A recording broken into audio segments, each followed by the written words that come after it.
Dawson Rider Wiki. Hey YouTube, Dawson Rider here with my review of the Legacy Diecast Power Coin set. It finally happened, guys. I'm just reviewing metal now at this point. Like, literally just, hey look, here's a chunk of metal. Come at me, world. Anyway, so this is a set of power coins that are just released on their own, of the original 5 Dino coins. Neither of Tommy's is included. These obviously aren't the Ninja ones. We are going to get a set of the Ninja ones later.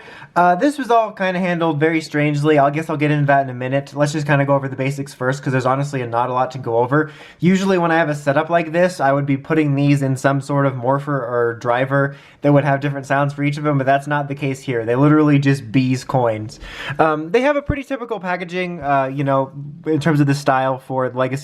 I wanted to highlight it because, well, there's the back there, but this isn't too spectacular on its own. What's kind of neat about it, though, is you open it up with Velcro, and here's where all the coins are, and they have a name for each one, you know, when they were in there. And then they have this really cool little artwork here with the coins. It makes kind of a neat way to display them. Like, it's kind of hard to stand up, especially when the coins are actually in there. But that's honestly probably how I'll do it, since I don't have 5 morphers, and I already have coins for it. So it's a neat way to display it, so it kind of gives you something extra to do with your nice little box.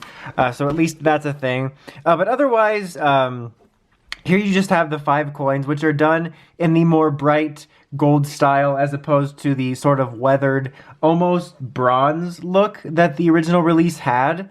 I believe this is a little more show accurate. I feel like I've seen it multiple ways, but I think this is a little bit more show accurate. They kind of just honestly remind me of fancier, obviously better looking versions of the ones you got with the original Morpher, which were significantly shinier and very cheap looking. But they do look nice, they feel nice, they are die cast as the set says, just like the other ones. I'll have the other ones here, I'll bring in a second. I have only 3 of them, because the other 2 fell behind a dresser back at my parents' house, and I wasn't about to go digging for those, just for this review. But they do look nice. I don't know if I already mentioned it, but all the backs are just the same like I just showed. Alright, that actually worked out. I didn't expect Mastodon to be the last one I grabbed. But I have Mastodon in the Morpher here. We'll put this in the Morpher in a minute, but you can see the difference there. What are the others that I have? I have 2 right there. Oh, Saber-Tooth Tiger. Alright, so we got the 2 side by side here. Let me get the camera to not be not focused. That was some amazing English, guys. I'm so glad I have this job. But yeah, you can see the difference there. I mean, I was never like that mad about these. I thought the weathered look kind of looked cool, but these look good too. But that's the thing.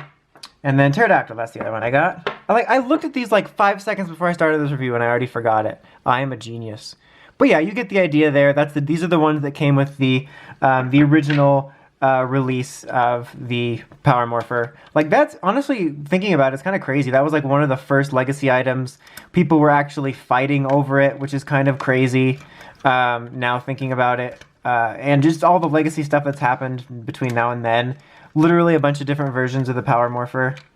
I'm trying to get this out of here, and I can't remember if there was like a trick to it. Like, do I need to press this button? Is this going to help? There we go. I was pressing this and it wasn't doing anything. Okay, I'm going to put Mastodon in there because that's the one I had in there before. We'll put the coin in there, and there you go. That's how it looks. All fancy schmancy in there. Looks pretty good.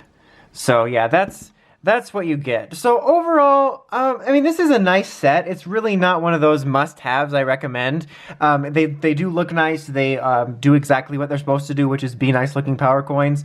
But if you already have the Power Morpher like I do, I can't really say that it's that worth it. Just like I said, because we already have these. The people I can recommend it for is mainly either those that are like me and that are completionists for their collection and want these for a little bit more accurate, or just to have them, you know, collectors, all that stuff. Or if you, for whatever reason, have always been interested in the coins but had no interest in the Morpher, here's your shot. So they're definitely a nice quality, but they're just really not that of a must-have because we've had this Morpher in circulation for so long. I don't think you can still get it very easily anymore. At least I personally haven't seen any in stores.